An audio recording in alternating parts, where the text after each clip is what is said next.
Hello students, Mehta school digital classes में आपका स्वागत है। आज हम हिंदी विषय में कक्षा 6 की वसंत भाग 1 जो पुस्तक है उसका पाठ 1 पढ़ेंगे, जिसका शीर्षक क्या है? वह चिड़िया जो। पाठ 1 क्या है? वह चिड़िया जो। जो एक क्या है? कविता है। इस कविता की कवि का नाम क्या है? केदारनाथ अग्रवाल। कवि का क्या नाम है? केदारनाथ अग्रवाल जी द्वारा यह कविता रचित है। पहले इस कविता को हम पढ़ते हैं। वह चिड़िया जो चोंच मारकर दूध भरे झुंडी के दाने रुचि से रस से खा लेती है, वह छोटी संतोषी चिड़िया। नीले पंखों वाली मैं हूँ, मुझे अन्न से बहुत प्यार है। वह चिड़िया जो कंठ खोलकर बूढ़े वन बाबा की खातिर रस उड़ेल कर गा लेती है, वह छोटी मुंह बोली चिड़िया। नीले पंखों वाली मैं हूँ, मुझे विजन से बहुत प्यार है। वह चिड़िया जो चोंच मारकर चढ़ी नदी का दिल टटोलकर जल का मोती ले आती है, वह छोटी गर्वीली चिड़िया। नीले पंखों वाली मैं हूँ, मुझे नदी से बहुत प्यार है। इस कविता में कवि केदारनाथ जी ने किसके बारे में वर्णन किया है? एक नीले पंखों वाली चिड़िया के बारे में बताया है। तथा नीले पंखों वाली जो ये चिड़िया है, इसके माध्यम से मनुष्य को भी क्या दिया है? एक संदेश दिया है कि इस जिस तरह से इसके क्या क्या गुण बताए। ये जो नीले पंखों वाली चिड़िया है, ये क्या है? संतोषी चिड़िया है। अपने मन में क्या है? ये संतोष करने वाली चिड़िया है। तथा घने जंगलों में भी ये क्या रहने वाली है? खुश रहने वाली है, रहती है। और यह एक साहसी चिड़िया है। इस प्रकार से जो कवि केदारनाथ अग्रवाल जी हैं, उन्होंने इस चिड़िया के माध्यम से मनुष्य को क्या दिया है? एक संदेश दिया है। अब पहले हम क्या करेंगे? जैसे इसका क्या पढ़ेंगे? प्रसंग हम कैसे लिखते हैं? कोई भी कविता करने से पहले, कोई भी पद्यांश लिखते हैं, हम उसका भावार्थ लिखते हैं, तो उससे पहले उसका क्या लिखते हैं? प्रसंग लिखेंगे। और उस प्रसंग में हम क्या लिखेंगे कि यह जो कविता है ये कहाँ से ली गई है, किस पुस्तक में से ली गई है, और उस जिस पुस्तक में से ली गई है वह पाठ कौन सा है, उस पाठ का नाम लिखेंगे। और पाठ का नाम लिखने के बाद में उसके कवि कौन है, यह सब हम किसमें लिखेंगे? प्रसंग में लिखेंगे। जैसे प्रस्तुत पंक्तियां हमारी हिंदी की पाठ्य पुस्तक वसंत भाग 1 में से वह चिड़िया जो नामक पाठ से ली गई हैं। ये पंक्तियां कहाँ से ली गई हैं? हमारी पाठ्य पुस्तक है वसंत भाग 1, उसका पाठ है वह चिड़िया जो, उसमें से ये पंक्तियां ली गई हैं। इस तरह से हम प्रसंग में लिखेंगे। और इसके कवि कौन है? श्री केदारनाथ जी अग्रवाल हैं। यह तो हम क्या लिखेंगे? प्रसंग लिखेंगे। फिर इसके नीचे जो जो इनमें लाइन बताया गया है उसके बारे में हम 2 पंक्तियां लिखेंगे। जैसे यह जो पैराग्राफ है, वह चिड़िया जो चोंच मारकर दूध भरे झुंडी के दाने रुचि से रस से खा लेती है, वह छोटी संतोषी चिड़िया। नीले पंखों वाली मैं हूँ, मुझे अन्न से बहुत प्यार है।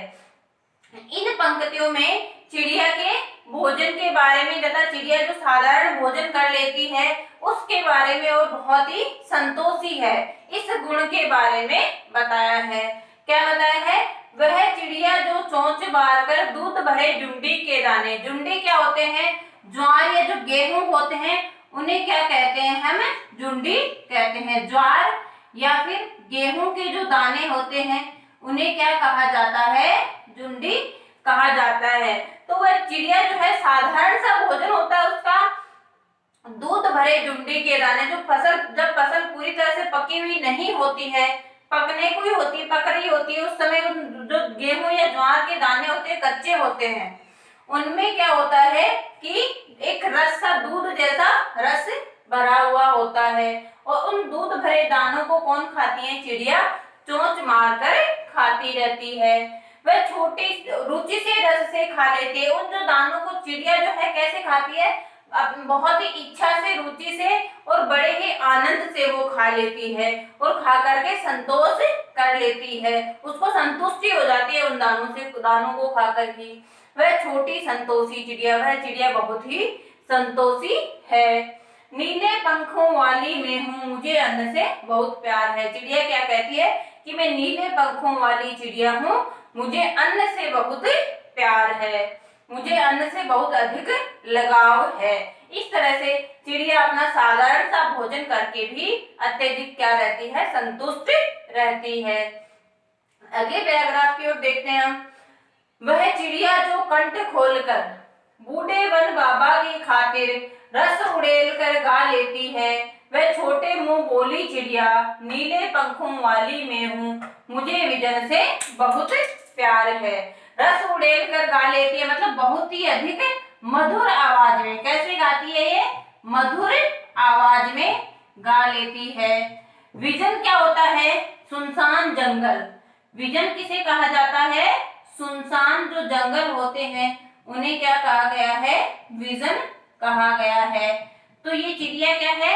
वह चिड़िया जो नीले पंखों वाली जो चिड़िया है, वह कंठ खोलकर, अपने गले को खोल करके बूढ़े वन बाबा की खातिर, बूढ़े वन बाबा मतलब जो पुराने जंगल हैं उनके लिए, पुराने जंगलों में घूमती रहती है और उन पुराने जंगलों के लिए रस उड़ेल कर गा लेती है। बहुत ही मधुर आवाज में गाती है, जिससे वहां पर चारों ओर क्या होती है? खुशी की लहर चल पड़ती है। वह छोटे मुंह वाली चिड़िया नीले पंखों वाली मैं हूँ। क्या कह रही है कि ये जो चिड़िया है बहुत, उसकी चोंच जो होती है बहुत अधिक छोटी होती है और उसी से वह बहुत ही मधुर आवाज में वहां पर गाती रहती है। नीले पंखों वाली मैं जो चिड़िया हूँ, नीले पंखों वाली हूँ और मुझे किससे बहुत अधिक प्यार है? घने जंगलों से बहुत अधिक, जो सुनसान जंगल है उससे मैं बहुत अधिक प्यार करती हूँ। इस प्रकार से एक बार देखना, पहला जो हमारा पैराग्राफ था उसमें किसका क्या विशेषता बताई गई है चिड़िया की, कि चिड़िया बहुत अधिक संतोषी है, अपने जीवन में उसे बहुत संतोष है।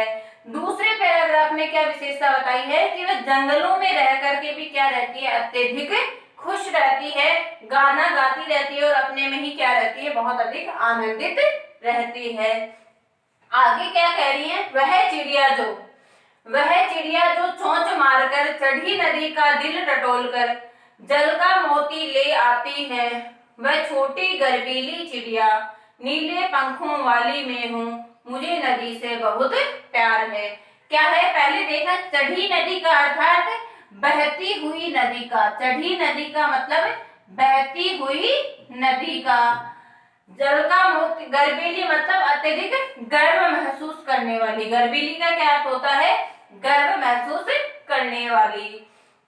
तो क्या बताया कि वह चिड़िया जो चोंच मारकर चढ़ी नदी का दिल टटोलकर जल का मोती ले आती है। क्या कहा है कि वह चिड़िया जो है वो चोंच मार करके और बहुत अधिक साहस के साथ में, बहुत अधिक साहस के साथ में जो बहती हुई नदी है, उफनती हुई जो नदी रहती है, दिल टटोलकर, अर्थात दिल टटोलकर का क्या मतलब हो गया? नदी के बीच में जाकर के, उफनती हुई बहती हुई नदी के बीच में जाकर के जल का मोती ले आती है। जब उसे प्यास लगती है तो वह जल की बूंदे मोती की तरह उठा करके ले आती है। उसे पता है, हो सकता है कि मैं उसमें बह भी सकती हूँ, लेकिन फिर भी वह क्या करती है? बहुत अधिक साहसी होती है और साहस के साथ में उस बहती हुई नदी के बीच में जाकर के जल का मोती ले आती है।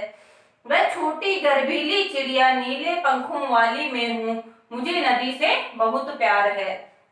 वह छोटी गर्भीली चिड़िया, वह छोटी है लेकिन अपने आप पर, अपने साहस पर, साहस के साथ में जब वह नदी के बीच में से जल ले आती है तो अपने साहस के लिए उसे अपने आप पर क्या है? बहुत अधिक गर्व महसूस होता है और बहुत अधिक वह गर्वीली चिड़िया है।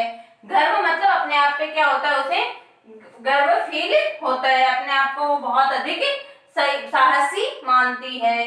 नीले पंखों वाली मैं हूँ, मुझे नदी से बहुत प्यार है। क्या कह रही है वो? कि मैं नीले पंखों वाली चिड़िया हूँ और मुझे नदी से बहुत अधिक प्यार है। इस प्रकार से कवि केदारनाथ जी ने इस कविता में चिड़िया के 3 गुण बताए हमें। पहला गुण था कि वह संतोषी चिड़िया है। दूसरा गुण उन्होंने क्या बताया कि वह घने जंगलों में हर परिस्थिति में रहकर भी क्या रहती है, वह खुश रहती है। तीसरा गुण उन्होंने क्या बताया कि वह चिड़िया जो है अत्यधिक साहसी है और अपने साहस के लिए उसे क्या है, गर्व है। इस प्रकार से इन तीनों चिड़िया के तीनों गुणों के माध्यम से कवि जो केदारनाथ अग्रवाल जी हैं, वे मनुष्य को भी यही संदेश देना चाहते हैं कि मनुष्य को हमेशा अपने जीवन में चाहे कैसा भी उसका जीवन हो, कैसा भी उसे खान पान या रहन सहन मिल रहा हो, उसे अपने जीवन में हमेशा संतोष करके रहना चाहिए, संतुष्टि रहनी चाहिए उसके मन में, और उसे हर परिस्थितियों में क्या रहना चाहिए, खुश रहना चाहिए। चाहे सुख हो या दुख हो, किसी भी परिस्थिति में उसे हार नहीं माननी चाहिए, हमेशा खुश रहना चाहिए। तीसरा बताया उन्होंने, संदेश दिया है कि मनुष्य को हमेशा क्या करना चाहिए, साहस के साथ में हर परिस्थिति से लड़ना आना चाहिए, हर परिस्थिति का साहस के साथ में क्या करना चाहिए, सामना करना चाहिए। इस प्रकार से इस कविता के माध्यम से कवि ने मनुष्य को भी संदेश दिया है। इसका भावार्थ आपको करना है अपनी नोटबुक में, ठीक है। और अगला जो वीडियो आएगा इसमें हम इसका क्या करेंगे, प्रश्न उत्तर करेंगे। अगले वीडियो में हम इसकी क्या करेंगे, प्रश्न उत्तर करेंगे। इस कविता को एक बार पढ़ना है आपको, फिर इसका सरलार्थ देखना है, अगर नहीं समझ में आता है दोबारा इसका सरलार्थ देखना है, ठीक है। आगे के लिए हम आगे वाले वीडियो में हम क्या लेकर आएंगे, इसके प्रश्न उत्तर लेकर आएंगे। धन्यवाद।